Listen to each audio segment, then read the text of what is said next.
Today I'm making chicken cutlet soft tacos. First I'm going to do some prep work, so I have a lined baking sheet. I'm going to add some bacon onto the baking sheet and then bake this at 400 degrees for 20 minutes.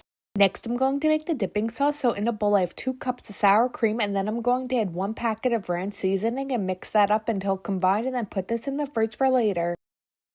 Next, I'm going to make the chicken cutlet. So on a plate, I have chicken breast that I sliced thinly. Then I have a bowl of flour. The next bowl, I have 3 eggs and some milk. I'm going to mix that up until combined. And then the next bowl, I have plain breadcrumbs, garlic powder, and some grated Pecorino Romano cheese. And I'm going to mix that up until combined. Next, I'm going to take a piece of chicken and coat it in the flour and then dip it in the egg and then coat it in the breadcrumb mixture and then put it on the plate and then repeat the process with the rest of the chicken.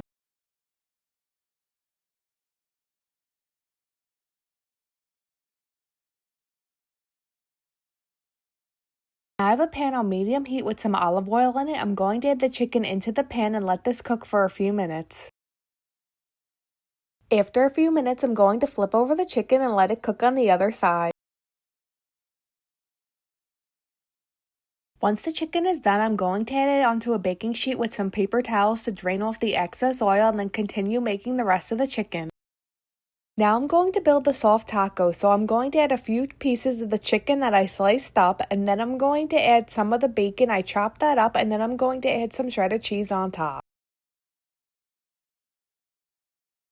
I just repeated the process with the rest of the tortillas and built all the soft tacos, and then I added them into an 8x8 pan. I'm going to bake this at 350 for 10 minutes so the cheese can melt. Once the soft tacos were done, I added them to a plate and I served some of the ranch dip that I made earlier on the side to dip the tacos in.